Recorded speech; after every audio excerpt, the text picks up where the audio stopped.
ఓసారి దేవుడు, భక్తి కలిగిన మనిషి ఇద్దరు అలా నడుచుకుంటా వెళ్తున్నారట. విచిత్రం ఏంటో తెలుసా? నేలంతా సాఫీగా ఉన్న చోట ఇద్దరూ కలిసి నడిచినట్లుగా కనపడుతుంది.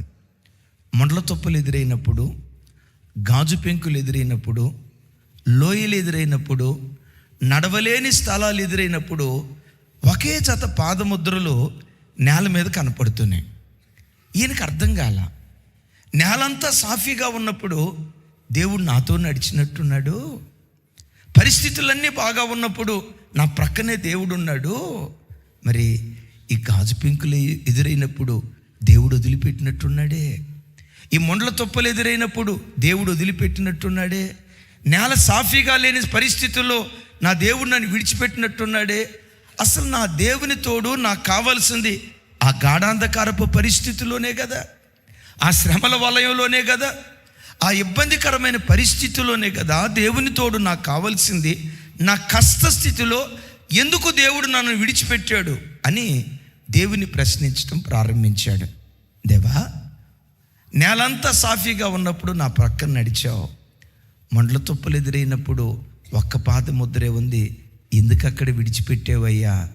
దేవుడు అంటాడట, నా కుమారుడా, నేలంతా సాఫీగా ఉన్నప్పుడు 2 జతల పాదముద్రలు, అవును నీతో ఉన్నా. మొండ్ల తుప్పలు ఎదురైనప్పుడు 1 జత పాదముద్రే నువ్వు చూసావు. ఆ పాదముద్ర ఎవరు అనుకుంటున్నావు? ఆ పాదముద్రలు నావి. మరి నేనేమైపోయాను ప్రభువా? ఆ మొండ్లలో నువ్వు నడవలేవని, గాజు పెంకుల్లో నువ్వు నడవలేవని, అవి ఎక్కడ నీ చర్మాన్ని చీల్చేస్తాయోనని నా చేతులతో ఎత్తి పట్టుకుని నువ్వు నడిపించడం ప్రారంభించు. నాకు గాయమైంది, నీకు గాయం కలగకుండా నా చేతి నీడలో నేను దాచిపెట్టాను. నా ప్రభు బిడ్డలారా, కొన్నిసార్లు దేవుడు నన్ను విడిచిపెట్టాడేమో, దేవుడు నన్ను మర్చిపోయాడేమో మనుషులుగా మనం అనుకుంటాం.